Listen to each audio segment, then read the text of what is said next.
40 is the age of transition, especially in the life of a woman. 40 की as में जो major issue होता है that is the hormonal changes.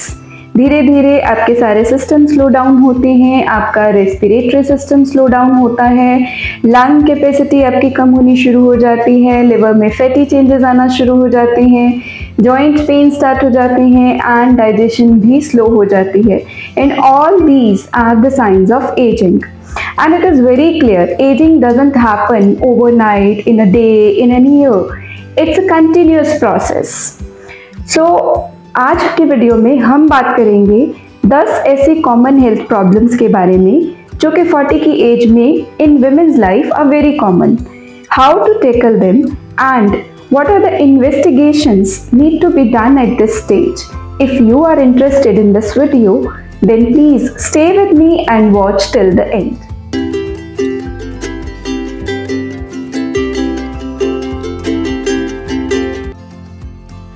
Hi everyone, I'm your own nutritionist and wellness consultant Dr. Richa Garg. तो चलिए start करते हैं आज का वीडियो जिसमें हम डिस्कस करने वाले हैं 10 common health problems in women at the age of 40. Number 1 is osteopenia and osteoporosis. Number 2 is anxiety disorder or depression.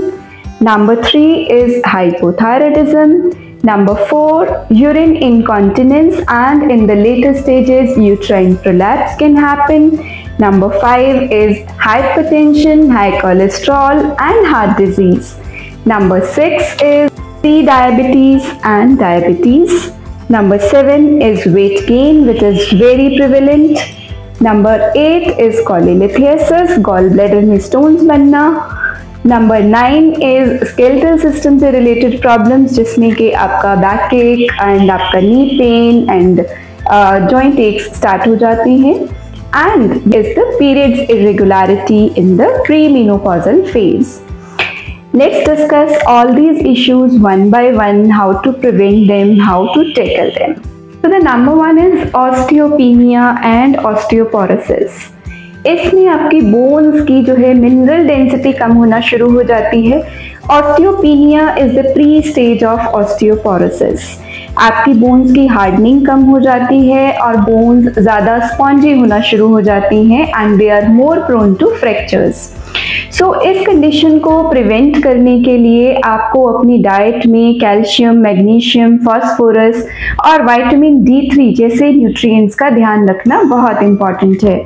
आप अपनी डाइट में इंक्लूड कर सकते हैं कैल्शियम के सोर्सेज जिसमें कि the major source is the dairy products, जिसमें कि आपका मिल्क है, कर्ड, पनीर, ये सब आपके डेयरी प्रोडक्ट्स कैल्शियम रिच होते हैं तो आप इनको इंक्लूड कर सकते हैं, but make sure the sources are organic. Green leafy vegetable, broccoli, mushroom कुछ ऐसी सब्जियां हैं, लोटस स्टेम है जैसे, जिसमें कि बहुत अच्छी अमाउंट में कैल्शियम मिलता है. इसके अलावा आप अपनी डाइट में वीट की अमाउंट को कम करके उसमें रागी एंड एमरेंथ जैसे मिलेट्स भी इंक्लूड कर सकते हैं which are rich in calcium.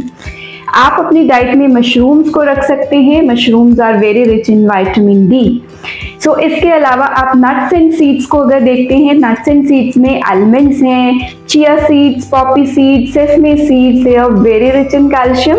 इन सबको आप अपनी डाइट में शामिल कीजिए. और जो आपको लाइफस्टाइल में चेंजेस करने हैं उसमें स्ट्रेंथ ट्रेनिंग या फिर weight training is very important जो कि आपकी बोन्स को मजबूत बनाता है. इसके साथ साथ आपको डीप ब्रीदिंग की प्रैक्टिस करनी है. डीप ब्रीदिंग प्रैक्टिस करने से ऑक्सीजनेशन से ब्लड फ्लो आपकी बॉडी में स्ट्रांग होता है जो कि आपकी बोन्स की जो पोरोसिटी है उसको कम करने में आपकी हेल्प करता है. सो ये सब चीज़ों का ध्यान रखते हुए हम ऑस्टियोपीनिया या फिर ऑस्टियोपोरोसिस को प्रिवेंट कर सकते हैं या उसके प्रोग्रेशन को हम डिले कर सकते हैं.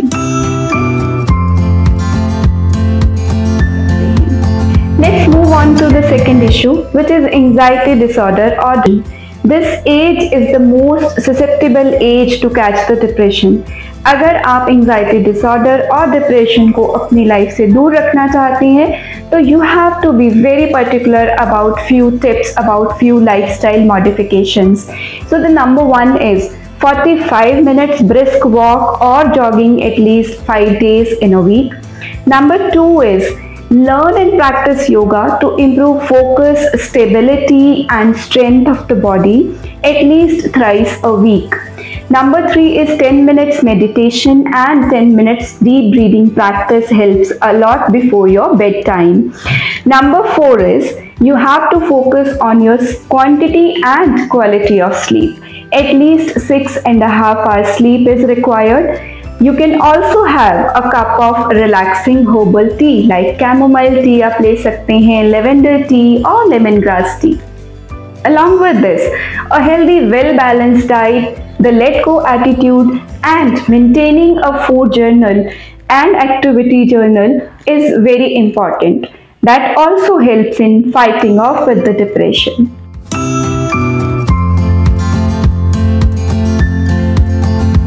Third most common prevalent issue is hypothyroidism या फिर थायराइड डिसऑर्डर.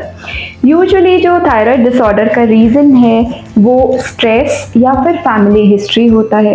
तो स्ट्रेस को वी हैव ऑलरेडी डिस्कस्ड कि आपको स्ट्रेस को किस तरह से हैंडल करना है एंड स्ट्रेस को हैंडल करके या अपने एक हेल्दी लाइफस्टाइल को अपना के आप अपने थायराइड के ऑनसेट को डिले कर सकते हैं या हाइपोथायराइडिज्म को आप प्रिवेंट कर सकते हैं. अगर आपको बाय चांस हाइपोथायराइडिज्म हो जाता है या आपका थायराइड इम्बैलेंस हो जाता है तब भी आपको एक हेल्दी डाइट फॉलो करना है, एक हेल्दी लाइफस्टाइल आपको अपना रखना है और क्रूसीफेरस वेजिटेबल्स को रॉ फॉर्म में अवॉइड करना है और अपनी डाइट में सोयाबीन्स को कम से कम रखना है सो दैट आपके थायराइड लेवल्स जो हैं वो बैलेंस में रहें. And also coconut is the super food for hypothyroidism. आप अपनी डाइट में सेलेनियम रिच ब्राज़िल नट्स को भी इंक्लूड कर सकते हैं सो दैट ये सब चीज़ें आपके थायराइड हार्मोन को बैलेंस करने में हेल्प करें. फोर्थ इशू जो है that is urine incontinence. Whenever you cough और स्नीज यूरिन की लीकेज हो जाती है which happens due to the weakening of the pelvic floor muscles in this age. Usually जिन लोगों की नॉर्मल डिलीवरी होती है या फोर्सेप डिलीवरी होती है उन लोगों के साथ ये इशू काफ़ी अर्ली एज में आ जाता है. सो इसको टैकल करने के लिए कि यूरिन इनकॉन्टिनेंस ना हो आपको अपनी डाइट में आपके जो मसल्स को स्ट्रॉन्ग करने के लिए एडिक्वेट प्रोटीन अपनी डाइट में रखना है और डाइट के साथ साथ कुछ ऐसे एक्सरसाइजेज हम फॉलो कर सकते हैं जिससे आपके पेल्विक फ्लोर की मसल्स की स्ट्रेंथनिंग होती है. इसमें सबसे कॉमन एक्सरसाइज है जो केजल्स एक्सरसाइज है. केजल्स एक्सरसाइज में आपको अपनी पेरिनियम की मसल्स हैं उनको कॉन्ट्रैक्ट और रिलैक्स करना है. बहुत ही इजी एक्सरसाइज है, किसी भी टाइम हम कर सकते हैं. जब भी याद आए स्टार्ट प्रैक्टिसिंग केजल्स एक्सरसाइज. इसके अलावा कुछ योगासन हैं जो कि आपके पेल्विक फ्लोर की स्ट्रेंथनिंग में हेल्प करते हैं जैसे कि हलासन की प्रैक्टिस आप कर सकते हैं. आप इसके अलावा विपरीत करने की प्रैक्टिस कर सकते हैं. अपनी लेग्स को आप 90 डिग्री पे 10 सेकेंड्स के लिए होल्ड कीजिए लेट के स्ट्रेट करके और फिर उसके बाद उनको 60 डिग्री पे 10 सेकेंड लाइए, फिर 45, देन 30 डिग्री पे, देन फाइनली 10 डिग्री पे 10 सेकेंड का पॉज लेके इसके 3 सेट्स आप रिपीट कर सकते हैं. इसके अलावा एक और आसन है जिसको कि हम ब्रिज पोज कहते हैं, Setu Bandh Asana, which is also very good to perform the Kegels exercise. Setu Bandh Asana में आप केजल्स एक्सरसाइज जो है प्रैक्टिस कीजिए. ये सब करने से आपकी लेटेस्ट स्टेजेस में अगर यूट्राइन प्रोलैप्स की भी टेंडेंसी होगी उसको भी हम प्रिवेंट कर सकते हैं. अगर आपको ऐसी कोई भी प्रॉब्लम नहीं है, ना ही यूट्राइन प्रोलैप्स का प्रॉब्लम है, ना ही यूरिन इनकॉन्टिनेंस है, बट आपकी नॉर्मल डिलीवरी हुई है, तब आपको ये प्रिवेंशन के लिए सारी एक्सरसाइजेज अपने रूटीन में जो है फॉलो करनी चाहिए. तो आप बड़े आसानी से प्रिवेंट कर पाएंगे आपकी पेल्विक फ्लोर की मसल्स की वीकनिंग को. नेक्स्ट जो इशू है वो है लाइफस्टाइल से रिलेटेड डिसऑर्डर्स जैसे कि hypertension, high cholesterol, heart disease, weight gain and diabetes etcetera. इन सबको प्रिवेंट करने के लिए you have to be again very particular about your diet, sleep and your lifestyle. तो सबसे पहले बात कर लेते हैं कि आपकी डाइट कैसी होनी चाहिए. डाइट में आपको वेल बैलेंस डाइट लेना है, घर का बना हुआ खाना जिसमें कि सारे फूड ग्रुप्स इंक्लूड हों, जैसे कि cereals, pulses, lentils, fruits, vegetables, dairy products, everything should be there in a balanced amount. अगर आप नॉन वेजिटेरियन हैं तो आप शामिल कर सकते हैं अपनी डाइट में एग्स को, lean portions of chicken and fish भी इंक्लूड किया जा सकता है। डाइट में व्हीट की अमाउंट को कम रखें और high fibre and calcium rich gluten free ragi and amaranth को शामिल करें।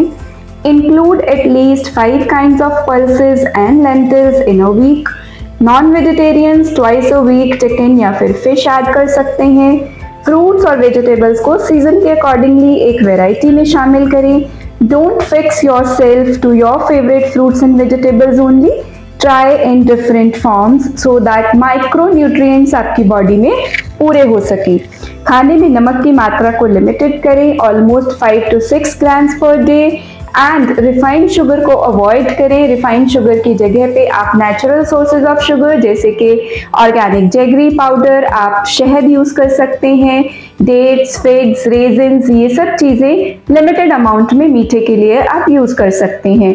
रिफाइंड ऑयल्स को अवॉइड करें। रिफाइंड ऑयल की जगह पे you have to use A2 cow's desi ghee, virgin coconut oil, कच्ची घानी की सरसों का तेल या फिर कोल्ड प्रेस्ड सीड ऑयल्स आप यूज कर सकते हैं in a limited amount.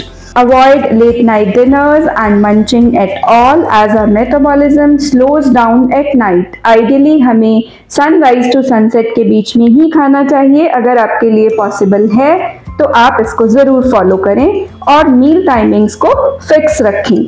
Meal timings fix रखने से आपका जो बॉडी क्लॉक है वो सेट हो जाता है और पानी का इंटेक जो है एडिक्वेट रखें। So this was all about the diet to prevent all the lifestyle disorders। Sleep का हम ऑलरेडी डिस्कस कर चुके हैं कि हमें स्लीप का कैसे ध्यान रखना है। एंड अगर अब फिजिकल एक्टिविटी की बात करें तो physical activity is very important to prevent all these lifestyle disorders. But 30 to 60 minutes का जो एक्सरसाइज है या वॉक है, that doesn't give you a license to be sedentary for the rest of the day.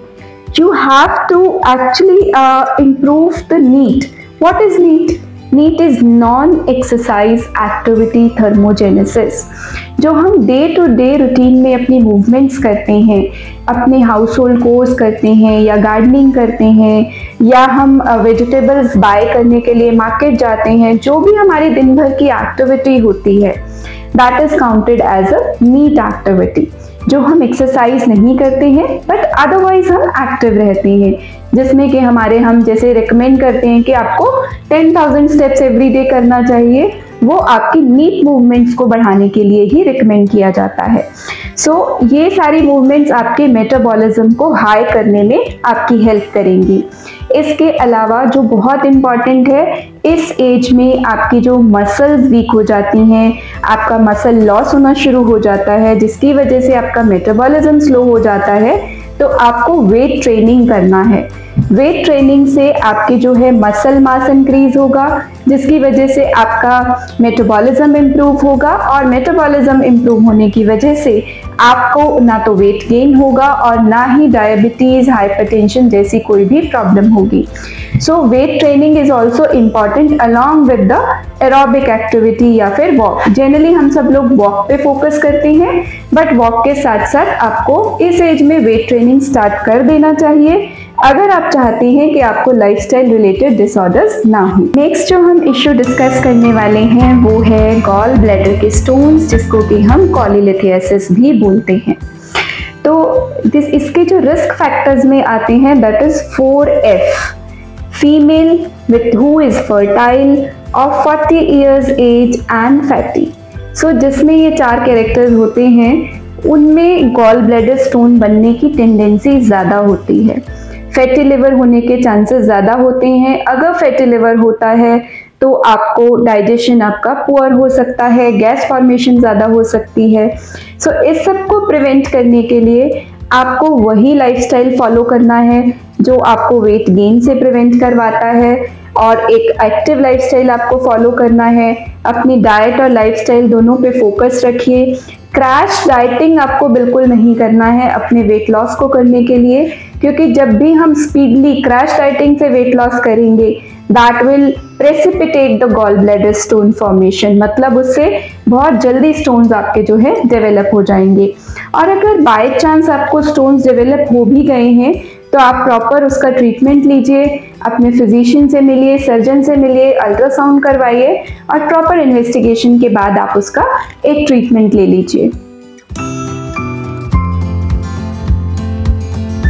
Next जो issue हम address करने वाले हैं वो है स्केलेटल सिस्टम से रिलेटेड इश्यूज, जैसे कि arthritis, knee pain, back pain, cervical pain और किसी भी और जॉइंट में पेन होना। इस सब को प्रिवेंट करने के लिए, जैसे कि बैक एक को प्रिवेंट करने के लिए you have to be conscious about your posture, कि आपको हमेशा स्पाइन को सीधे करके बैठना है, कभी भी स्लाउचिंग नहीं करनी है, स्पाइन की ट्विस्टिंग करके स्पाइन को फ्लेक्सिबल रखना है, एक्सरसाइज पे फोकस रखना है। उसी तरह से नी पेन को प्रिवेंट करने के लिए सबसे बड़ा फैक्टर जो है वो है वेट को कंट्रोल करना। आपको अपने वेट को मॉनिटर करना है। वेट बहुत ज़्यादा बढ़ेगा, नीज पे प्रेशर पड़ेगा तो ऑस्टियोआर्थराइटिस के चांसेस बढ़ जाते हैं। नीज की स्ट्रेंथनिंग रखिए नीज को। अगर आप बाय चांस वॉकिंग और जॉगिंग करते हैं तो ध्यान रखिए जो आप शूज़ पहन रहे हैं उसमें अच्छा सा कुशन हो, और जो सरफेस है वो that should not be hard surface आपके जॉइंट्स पे उल्टा प्रेशर डाल के उनको खराब करती है, आपके नी पेन को बढ़ाएगी वो। तो आपका सरफेस जहाँ पे आप जॉगिंग या वॉकिंग करते हैं that should be soft enough. और अपनी स्टेयर क्लाइंबिंग को थोड़ा सा रिड्यूस कर सकते हैं अगर थोड़ा बहुत नी का आपको प्रॉब्लम रहता है। इसी तरह से सर्वाइकल का इशू जो है वो बहुत ज़्यादा है, नेक पेन का इशू बहुत ज़्यादा है due to the desk job. आप कंप्यूटर पे सारा दिन लैपटॉप पे वर्क करते हैं, या आप मोबाइल ज़्यादा देखते हैं, या आपका कुछ बेंच पे बैठ के लिखने का कुछ काम है, उस वजह से आपका पोस्चर जो है वो नेक का ठीक नहीं रहता है, जिस वजह से आपकी नेक की मसल्स की वीकनिंग हो जाती है और आपको नेक से रिलेटेड इश्यूज हो जाती हैं। उसके लिए भी आपको टिप्स फॉलो करना है कि आफ्टर एवरी 30 मिनट्स जब भी आप काम कर रहे हैं आपको अपनी नेक की स्ट्रेचिंग करनी है, शोल्डर्स की स्ट्रेचिंग करनी है, नेक की एक्सरसाइजेस को अपनी एक्सरसाइज रूटीन में डालिए so that you can prevent all these skeletal system से रिलेटेड जो प्रॉब्लम्स हैं, क्योंकि जैसे जैसे ये प्रॉब्लम्स बढ़ेंगी वैसे वैसे आपकी लाइफ में एक्टिविटी कम होती जाएगी और आपके सारे इश्यूज जो हैं वो प्रेसिपिटेट हो जाएंगे, वो इंक्रीज हो जाएंगे। इसलिए आप अपनी पर्टिकुलरली इन 3 चीज़ों का ध्यान रखिए, neck, back and your knees. जो इशू हम डिस्कस करने वाले हैं which is very important and very common in this age is the periods irregularity in the pre menopausal phase. इसमें 2-3 कंडीशंस होती हैं कि आपके पीरियड्स जो है वो स्किप होने लगते हैं, धीरे धीरे ब्लीडिंग कम हो जाती है और धीरे धीरे पीरियड्स का जो ड्यूरेशन है वो भी कम होता जाता है, और 12 कंसेक्यूटिव मंथ्स तक जब आपको पीरियड्स नहीं होते हैं तो आपका मेनोपॉज हो जाता है विच is a natural process. Second condition में क्या होता है, पीरियड्स स्किप होते हैं लेकिन जब पीरियड्स 2-3 मंथ्स के बाद होते हैं तो आपको हेवी ब्लीडिंग होती है, क्लॉट्स होते हैं और पीरियड्स की ड्यूरेशन भी इंक्रीज हो जाती है। इस कंडीशन को हम DUB कहते हैं which is a hormonal imbalance, dysfunctional uterine bleeding. इस केस में you have to consult gynaec for the treatment. वो आपको पेल्विस का अल्ट्रासाउंड रिकमेंड करते हैं, मेडिसिन रिकमेंड करते हैं या कोई भी प्रोसीजर आपको रिकमेंड कर सकते हैं। थर्ड कंडीशन में आपको यूट्राइन फाइब्रॉइड्स हो सकते हैं। यूट्राइन फाइब्रॉइड्स में पीरियड्स रेगुलर भी हो सकते हैं, इरेगुलर भी हो सकते हैं, लेकिन एक फीचर रहता है इसमें कि आपको हेवी ब्लीडिंग विद क्लॉट्स होता है, तो इसमें भी आपको गायनेक से कंसल्ट करके उसका प्रॉपर ट्रीटमेंट लेना है। आपको सेल्फ ब्रेस्ट एग्जामिनेशन करना है। अगर कोई भी लंप या फिर कोई भी इरेगुलरिटी आपको फील होती है तो आपको अपने ब्रेस्ट का अल्ट्रासाउंड करवाना है या फिर आप मेमोग्राफी करवा सकते हैं आफ्टर कंसल्टिंग योर गायनेक। इसके अलावा आपको पैप स्मीयर टेस्ट करवाना है every year which is screening for the cervical cancer. तो ये भी आपको गायनेक के क्लिनिक में जाना होगा और वहीं पे ये टेस्ट परफॉर्म किया जाता है which is not so tough. ये सब इन्वेस्टिगेशंस हैं जो आपको पीरियड्स के इरेगुलरिटी के लिए या फिर सर्वाइकल कैंसर की स्क्रीनिंग के लिए करवाना चाहिए। कोई भी डिजीज़ है होने से पहले कुछ इंडिकेशंस ज़रूर देती है। So we have created this video for the sake of awareness, not for the curative purpose. अगर आप अवेयर हैं कि इस बीमारी के ये सिम्टम्स होते हैं और इसके लिए हमें क्या करना चाहिए, तो डेफिनेटली आप टाइम पे स्टेप ले सकते हैं। अगर आपको मैं समराइज़ करूं कि आपको इस एज में क्या क्या टेस्ट करवाने चाहिए, क्या क्या ध्यान रखना चाहिए, इन्वेस्टिगेशंस क्या होनी चाहिए, तो सबसे पहले आपकी हार्ट हेल्थ है, जिसके लिए आपको अपना लिपिड प्रोफाइल चेक कराना है। इसके लिए आपको अपनी बीपी की मॉनिटरिंग करवानी है, ईसीजी या इको टेस्ट भी करवाया जा सकता है। डायबिटीज़ के लिए आपको HbA1c टेस्ट करवाना है। HbA1c क्या होता है और कैसे टेस्ट होता है, इसके लिए हमारा एक कंप्लीट वीडियो ऑलरेडी यूट्यूब पे है। डिस्क्रिप्शन बॉक्स में आपको लिंक मिल जाएगा, वहां से आप HbA1c के बारे में स्टडी कर सकते हैं। गॉल ब्लैडर स्टोन्स को अगर आपको देखना है तो उसके लिए आपको अल्ट्रासाउंड करवाना होगा, और आपकी बोन्स के लिए अगर इन्वेस्टिगेशन आप करवाते हैं तो बोन्स के लिए आपको सीरम कैल्शियम टेस्ट करवाना होगा, विटामिन D3 और एक बोन मिनरल डेंसिटी जिसको कि हम BMD बोलते हैं, which is very easy test, जिसमें आपका पता चलता है कि आपकी बोन्स कितनी वीक हैं या कितनी स्ट्रांग हैं। स्केलेटल सिस्टम के लिए आप ये टेस्ट करवा सकते हैं। इसके अलावा अगर हम पीरियड्स की इरेगुलरिटी के लिए बोलें तो उसमें आपका जो है हार्मोनल टेस्ट भी होते हैं और अल्ट्रासाउंड भी करवाया जाता है। पैप स्मीयर जो कि आपको एवरी ईयर कराना है। So this is the list of test जो कि आपको प्रिवेंशन में और क्यूरेटिव पर्पस दोनों पर्पसेस से आपको ये टेस्ट जो हैं वो आप करवा सकते हैं और अपनी डिजीजेस को पहले से प्रिवेंट भी कर सकते हैं, और डायग्नोसिस के लिए भी all these test are important. अगर आपकी भी एज 40 है और आपको कुछ इस तरह से कुछ इश्यूज चल रहे हैं and you want to discuss with us in details, तो आप हमें व्हाट्सएप कर सकते हैं या स्क्रीन पे ये दिए गए नंबर पे आप हमें कॉल भी कर सकते हैं। हम अपनी पूरी कोशिश करेंगे कि आपको जो है आपकी क्वेरीज को हम सॉल्व कर पाएं। अगर आपको ये वीडियो अच्छा लगा, यूजफुल लगी इन्फॉर्मेशन, तो आप इसको लाइक कीजिए, अपने फैमिली एंड फ्रेंड्स के साथ शेयर कीजिए और अपना ख्याल रखते रहें। Thanks for watching.